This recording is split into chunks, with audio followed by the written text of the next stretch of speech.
आइए दोस्तों, मैं प्यार भरा नमस्कार करता हूं। दोस्तों, मैं आपसे बोलता हूं कि इस वीडियो को अधूरा मत छोड़ना, आपको पाप लग सकता है और आप और आपका परिवार संकट में आ सकता है, क्योंकि आज हम जानने वाले हैं। दोस्तों, आज की इस कहानी में गाय माता ने मनुष्य की गरीब होने का 3 कारण बताए और यही कारण है वास्तव में आज कलयुग के समय में सत्य है। अगर हिंदू धर्म की माने तो ऐसी मान्यता है कि गाय की सेवा अगर निस्वार्थ भाव से की जाए तो घर में लक्ष्मी का वास होता है। पंचगव्य जो होते हैं वो कई रोगों में लाभदायक है। पंचगव्य क्या क्या हुए? गाय के दूध, दही, घी, मूत्र और गोबर, इन सभी को शरीर की रोग निरोधक क्षमता को बढ़ाकर रोगों को दूर करने वाला माना गया है। ऐसा कोई रोग नहीं है जिसका इलाज पंचगव्य से नहीं किया जा सकता। दोस्तों, आज के समय में लोग गौमाता की पूजा करने के बजाय, उनका सही उपयोग करने के बजाय उनको काट कर मारकर खाना ज्यादा पसंद करते हैं। बुरा लगेगा शायद, पर यह सच है। और गाय को रोटी देने से न केवल सुख समृद्धि की प्राप्ति होती है बल्कि बरकत भी होने लगती है। दोस्तों, हो सके तो यह वीडियो अपने परिजन और माता पिता को भी एक बार तो जरूर दिखाएं, अन्यथा आप ही अपने परिवार का दुख का कारण बन जाएंगे और फिर जीवन भर रोते रहोगे। और दोस्तों, यह बात जानना हमारे लिए बहुत जरूरी है, इसलिए बोल रहा हूं कि वीडियो पूरा देखना। प्रिय दर्शकों, आज की यह कहानी बड़ी ही ज्ञानवर्धक और बड़ी ही प्रेरणादायक है, इसलिए आप सभी दर्शकों से यह गुजारिश है कि आज की इस कहानी को पूरा जरूर सुनिएगा। प्रिय दर्शकों, आज की इस कहानी को सुनने के बाद में कोई भी मनुष्य कभी गरीब नहीं रहेगा, परंतु दर्शकों, उससे पहले आप लोगों को इस कहानी को पूरा अवश्य सुनना चाहिए।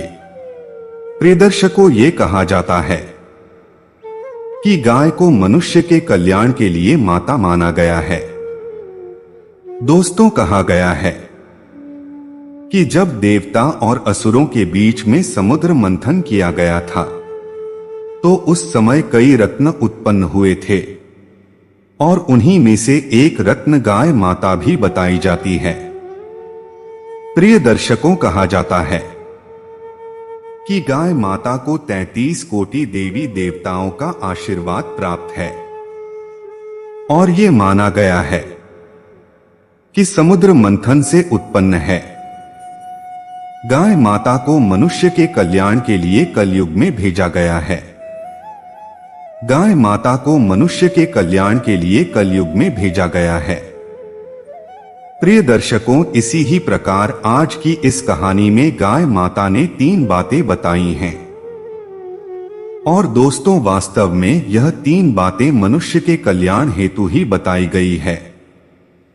इसलिए आज की इस कहानी में गाय माता की द्वारा बताई गई इन 3 बातों को सुनने के लिए आप सभी दर्शकों आज की इस कहानी को पूरा जरूर सुनिएगा। आज की ये कहानी गाय की कहानी और इस कहानी को आप सभी पूरा सुनिएगा। आइए आप सभी का ज्यादा समय विलंब ना करते हुए आज की इस कहानी को शुरू करते हैं। तो प्रिय दर्शक, प्राचीन समय की बात है। एक छोटी सी नगर में एक किसान अपनी पत्नी के साथ रहा करता था। किसान के घर की स्थिति बहुत खराब थी। किसान बहुत गरीब था। अगर दोस्तों आप इस वीडियो को देखते हुए यहां तक आ ही गए हो तो आगे जरूर देखना, आप जीवन में बहुत तरक्की करने वाले हो, अपने माता पिता का नाम रोशन करने वाले हो, क्योंकि आप जीवन को समझ की कोशिश कर रहे हो। प्रिय दर्शकों, किसान की पत्नी के एक छोटे नवजात शिशु की प्राप्ति हुई थी। एक पुत्र की प्राप्ति हुई थी और जिस समय किसान को पुत्र की प्राप्ति होती है तो किसान बहुत प्रसन्न होता है और उनकी घर में पुत्र प्राप्ति होने की वजह से खुशहाली आ जाती है। परंतु प्रिय दर्शक हो, जब किसान बच्चा छोटा सा नवजात शिशु धीरे धीरे बड़ा होता जाता है तो उसे दूध की अधिक आवश्यकता होती है। और किसान के घर में ऐसा कोई पशु नहीं था कि जिसकी वजह से किसान उस पशु का दूध निकालकर अपने उस बेटे को, अपने पुत्र को पिला सके। प्रिय दर्शकों, उसके बाद में किसान इस बात को लेकर बहुत सोचता है और उसके बाद में उसका मित्र आकर बताता है कि हमारे ही इस नगर से एक उसका मित्र आकर बताता है कि हमारे ही इस नगर से कुछ मीलों दूर एक वन में एक ऋषि रहते और उनके पास एक बहुत सुंदर गाय है। उस ऋषि से मांगकर, उस साधु से मांगकर ले आते ही, अगर आप उस गाय को उस ऋषि से मांगकर, उस साधु से मांगकर ले आते ही, तो आप अपने पुत्र को दूध पिला सकते हैं। और जैसे ही उस किसान का मित्र किसान से कहता है तो किसान दूसरे दिन सुबह के समय ही अपने घर से, उस नगर से मीलों दूर वन की ओर जाने लगता है। और चलते चलते उसे शाम तो हो जाती है, मगर वह किसान उस ऋषि के पास जाकर पहुंच जाता है। दोस्तों, वीडियो में आगे बढ़ने से पहले आपसे अनुरोध है कि हमारी प्रस्तुति आपको पसंद आती है तो वीडियो को अभी लाइक कर चैनल को सब्सक्राइब कर ले। अब वीडियो को आगे बढ़ाते हैं। दोस्तों, कहानी में आगे और ऋषि मुनि के पास जाकर वह किसान उन्हें प्रणाम करता है और प्रणाम करने के बाद में वह किसान उस ऋषि से कहता है कि हे ऋषि, मैं इस वन से मिल दूर एक नगर से आया हूं। अपनी पुत्र के लिए एक गाय लेने के लिए आया हूं, क्योंकि मेरा जो पुत्र है वह अभी बहुत छोटा है और उसे दूध की बहुत आवश्यकता है। इसलिए मैं आपके पास इस गाय को लेने के लिए आया हूं और मैं आपसे यह निवेदन करता हूं कि कृपा कर आप मुझे इस गाय को दे दे, जिससे मैं इस गाय को अपने घर ले जाकर अपने पुत्र की दूध की भूख को शांत कर सकूं, अपने पुत्र की दूध की भूख को शांत कर सकूं। प्रिय दर्शकों, उसके बाद में वो किसान उस ऋषि से कहता है कि ये ऋषि महाराज, आप जो भी चाहोगे, जितनी भी चाहोगे उतनी मुद्रा मैं आपको दे दूंगा, परंतु इस गाय को आप मुझे दे दीजिए। प्रिय दर्शकों, उसके बाद में वो ऋषि उस किसान की बात को सुनकर हंसने लगते हैं और कहते हैं कि प्रिय बालक, खैर अगर तुम्हारे पुत्र की दूध की भूख है तो तुम अपने पुत्र के लिए इस गाय को निःशुल्क ले जा सकते हो, परंतु मैं इस गाय को तुम्हें देने के एक भी पैसा नहीं लूंगा, क्योंकि मैं एक ऋषि हूं। और ऋषि को उस किसान से कहने लगते हैं कि ये किसान कहते हैं कि जिस घर में गाय माता जाती, उस घर में हमेशा सुख और समृद्धि और लक्ष्मी और वैभव और समृद्धि गाय के पीछे पीछे जाती है, क्योंकि गाय को 33 कोटि देवी देवताओं का आशीर्वाद है। और इसी कारणवश जिस घर में यह गाय माता जाती, उस घर में सुख और समृद्धि साथ ही जाती है। इसलिए तुम हमेशा इस गाय को इसकी भूख के उपरांत भोजन, चारा और पानी और इसके रहने और बैठने की व्यवस्था समय समय पर और ठीक ठाक रखना। दर्शकों, उसके बाद में वह ऋषि उसे कहते हैं कि ये किसान, ये भी कहा जाता है कि जिस घर में गाय माता जाती है उस घर में कभी भी धन की कमी नहीं होती, क्योंकि जिस घर में गाय माता जाती ही उस घर में गाय के पीछे पीछे रिद्धि सिद्धि के दाता और भाग्य का विधाता जाता है। माता लक्ष्मी के मानस पुत्र भगवान श्री गणेश जी भी जाती। इसलिए तुम इस भाई को रोज सुबह उठते ही एक रोटी अवश्य अगर तुम इस गाय को खिलाया करना। अगर तुम इस गाय को रोज सुबह उठते ही एक रोटी खिला दोगे तो उसे भगवान श्री गणेश तुमसे प्रसन्न हो जाएंगे, जिससे तुम्हारे घर में कभी भी धन की कमी नहीं होगी। और तुम्हारा दुर्भाग्य समाप्त होकर तुम्हें और तुम्हारे को सौभाग्य की प्राप्ति होगी। प्रिय दर्शकों, उसके बाद भी वो ऋषि उसे किसान से, तो कभी भी इस गाय का तुम शोषण करने के बाद में इसे छोड़ मत देना। कहीं तुम इस गाय को अपने घर ले जाने के बाद में और इसका फायदा उठाने के बाद में, यानी कि जब तक यह दूध और जिस दिन दूध देना बंद कर दें, तो उस दिन इसे छोड़ मत देना। अगर तुम ऐसे करते हो तो उसे ही दिन से ही तुम्हारे बुरे ही समय की ताली बजाएगी। प्रिय दर्शकों, यह बात कहकर वो ऋषि उस किसान को ले जाने के लिए कहता है और फिर वह किसान अपने पुत्र के लिए उस गाय को लेकर अपने नगर की ओर आने लगता है। और फिर वह किसान जैसे ही अपने घर आकर पहुंचता है, तो वह किसान उस गाय माता को हरा चारा खिलाने लगता है और उसे एक अच्छी और स्वस्थ जगह पर और एक पानी के स्थान पर बांध देता है। प्रिय दर्शकों, उसके बाद में वह किसान उस गाय की खूब देखभाल करता है और वह एक आई उस किसान को दूध देने लगती है और वह किसान उस गाय की द्वारा दिए गए उस दूध को अपनी बेटी को पिलाकर अपने बेटे की भूख शांत करता है। प्रिय दर्शकों, जिस दिन से ही वह किसान उस गाय को अपने घर में रखने लगता है और उसकी देखभाल करने लगता है, उस दिन के बाद से ही उस किसान के अच्छे दिन आने लगते ही और वह किसान देखते ही देखते पूरी ही गांव में धनवान होने लगता है और पूरे नगर में बहुत अच्छा एक घर बना लेता है। दर्शकों, जिस दिन वह किसान अपने किसी कार्य को लेकर अपने घर से बाहर जाता, तो वह अपनी पत्नी से इस बात को बोलकर जाता कि गाय माता को किसी चीज की कमी नहीं होनी चाहिए। दर्शकों, इस तरह वह किसान गाय माता की खूब देखभाल करता है और गाय माता उस किसान को जागृत रूप से परिचय देती रही। परंतु प्रिय दर्शक हो, फिर एक दिन की बात है, वह गाय दूध नहीं देती है। जिस दिन वह कई दूध नहीं देती है, तो है किसान कुछ नहीं सोचता है और सोचने लगता है कि हो सकता है कि कोई भी कारण वर्ष गाय ने आज दूध नहीं दिया हो। परंतु प्रिय दर्शक हो, फिर जैसे ही दूसरा दिन आता है, तो उस दिन भी गाय दूध नहीं देती और देखते ही देखते गाय बिल्कुल दूध देना बंद कर देती है। दर्शकों, फिर जैसे ही गाय दूध देना बंद कर देती है, तो है किसान उस गाय को धीरे धीरे गाय की ओर से लगाव कम करने लगता है और गाय के पास जाना तक छोड़ देता है और न ही गाय को सुबह सुबह रोटी खिलाता है, बल्कि स्वयं खाना खा लेता है, परंतु गाय को चारा तक नहीं खिलाता है।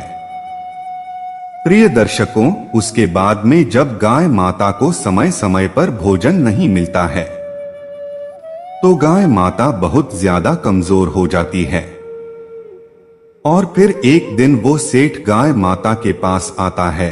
वह किसान गाय माता की पास आता है और गाय माता को देखकर बहुत क्रोधित होता है और गाय को अपने स्थान से खोलकर जंगल की ओर जाने लगता है और जंगल में जाकर छोड़ देता है। प्रिय दर्शकों, उसके बाद में उस दिन वह किसान उस गाय को जंगल में छोड़कर आ जाता है और फिर जैसे ही घर आता है, तो उस किसान का जो पुत्र था, जैसे ही किसान आकर देखता है, तो किसान का पुत्र बीमार हो जाता है। प्रिय दर्शकों, जैसे ही किसान का पुत्र बीमार होता है, तो उस समय किसान के पास बहुत धन होता है। तो उस समय किसान अपने पुत्र को एक अच्छे वेद के पास लेकर जाता है और वेद के पास ले जाकर वेद से अपने पुत्र को एक अच्छे वेद के पास लेकर जाता है और वेद के पास ले जाकर वेद से कहता है कि ये वेद महाराज, मेरे पुत्र का स्वास्थ्य बहुत खराब हो चुका है, आप चाहो जितना धन ले लेना, मगर मेरे पुत्र को कुछ भी नहीं होना चाहिए। तो दर्शकों, जो किसान का पुत्र, उसकी हालत बहुत ज्यादा खराब हो जाती ही और वह उस सेठ किसान से कहता है कि पैसा धन बहुत चाहिए। तो दर्शकों, उससे किसान का जो धन था, वह सारा धन, जितना भी उसके पास धन था, वो सारा धन उसके पुत्र के इलाज में लग जाता है। उसके बाद उसके पुत्र की स्वास्थ्य में कोई सुधार नहीं आता है और फिर अंत में वह वेद और धन के बारे में बोलता है। तो वो किसान सेठ अपने द्वारा बनाए गए उस घर को भी बेच देता है और अपने पुत्र के इलाज में लगा देता है। प्रिय दर्शकों, उसके बाद में वो किसान सेठ पूरी तरह से बर्बाद हो जाता है, कंगाल हो जाता है और फिर उसका पुत्र ठीक हो जाता है और वह किसान सेठ अपने पुत्र को लेकर अपने घर, अपने नगर की ओर आता है। तो उसके पास कोई घर नहीं होता है और ना ही धन होता है। तो वो किसान पूरी तरह कंगाल हो जाता है और अपने पुत्र को अपने पुराने घर, अपनी पुरानी झोपड़ी में लेकर चले जाता है और वहां पर जाकर रोने लगता है और बहुत उदास होता है। प्रिय दर्शकों, उसके बाद भी वो किसान सेठ समझ जाता है कि ये सब मेरे ही कर्मों की वजह से हो रहा है।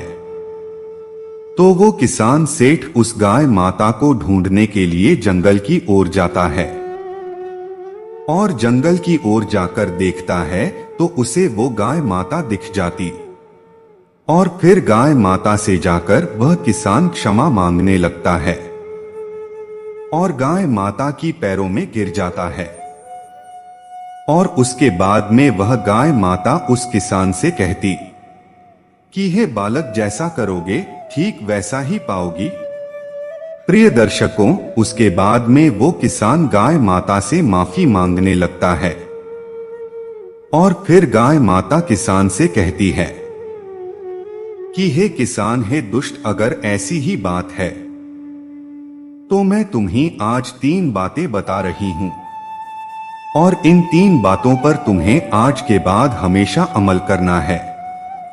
तो फिर ये दर्शकों, उसके बाद में गाय माता उस किसान को 3 बातें बताने लगती और कहती है कि यह किसान, पहली बात, कभी भी किसी भी मनुष्य को अपने मित्र के साथ छल नहीं करना चाहिए, क्योंकि जो मनुष्य अपने मित्र के साथ छल करता है या फिर अन्य किसी व्यक्ति के साथ छल करता है या फिर उसका शोषण करता है, उसका फायदा उठाता है, वह मनुष्य, वह इंसान अपने जीवन में कभी सुखी नहीं रहता है। क्योंकि जो मनुष्य दूसरी मनुष्य के भाग्य का छीनकर खाता है, वो भोजन उसके पेट में कभी भी नहीं भाता है। इसलिए कभी भी किसी भी मनुष्य को किसी के साथ छल और उसका फायदा नहीं उठाना चाहिए। प्रिय दर्शकों, उसके बाद में गाय माता तीसरी बात, दूसरी बात बताने लगती है कि कभी भी हमें अपनी समय पर, अपने धन पर और अपनी मन पर अपनी इच्छाओं को हावी नहीं होने देना चाहिए, क्योंकि जो मनुष्य अपनी समय पर और अपनी धन पर और अपनी आप पर गर्व करता है, वह मनुष्य हमेशा जीवन में कहीं न कहीं अवश्य ही ठुकराता है। क्योंकि प्रिय दर्शक हो, हर मनुष्य का समय एक जैसा नहीं होता है। क्योंकि कभी देखा जाए तो हमेशा कभी भी देख लेना, जो पहाड़ों में पत्थर पत्ते के ऊपर होता है, ठीक इसी प्रकार इस समय एक ऐसी घड़ी है जो बदलते किसी को समय नहीं लगती। इसलिए कभी भी किसी भी मनुष्य को अपने समय पर, अपने धन पर और अपनी मन पर गर्व नहीं करना चाहिए। प्रिय दर्शकों, उसके बाद में गाय माता तीसरी बात बताने लगती है और कहती तो कभी भी किसी भी मनुष्य को अपने घर के मामले में अन्य लोगों से राय नहीं लेनी चाहिए, क्योंकि प्रिय दर्शकों कहा जाता है कि अगर हमारे घर में लड़ाई झगड़ा हो और अगर हम उस झगड़े के बारे में हमारे पड़ोस के अन्य लोगों से किसी भी चीज के बारे में राय ले रहे हैं, तो वो लोग हमेशा काम को बिगाड़ने के बारे में ही सोचते ही, इसलिए कभी भी अपने किसी कार्य के लिए अन्य लोगों से नहीं पूछना चाहिए और साथ ही अपने घर की बातों को अन्य लोगों को नहीं बताना चाहिए। प्रिय दर्शकों, ये 3 बातें गाय माता उस किसान को बताती है और किसान फिर से उसी समय गाय माता को अपने घर की ओर फिर से ले जाता है और ले जाने के बाद में गाय माता की सेवा करता है और गाय माता की द्वारा बताई गई उन 3 बातों पर अमल करता है। और प्रिय दर्शकों, देखते ही देखते वह किसान फिर से धनी होने लगता है और उसका अच्छा समय आने लगता है। इस कहानी से यह सीखने को मिलता है कि बुरे वक्त में व्यक्ति को हिम्मत नहीं हारनी चाहिए, क्योंकि समय का पासा एक ऐसा पासा होता है जो बदलता है रहता है। इसलिए आपके कितने भी बुरे दिन चल रहे हो, आपको हिम्मत नहीं हारी है और धैर्य के साथ अपनी परेशानियों से लड़ना है और आगे बढ़ना है। चलिए आज की प्रस्तुति को समाप्त करते हैं और जल्द ही नई प्रस्तुति लेकर आएंगे। तब तक आप कमेंट बॉक्स में बताइए प्रस्तुति कैसी लगी। कमेंट में जय बजरंगबली अवश्य लिखें। धन्यवाद दोस्तों।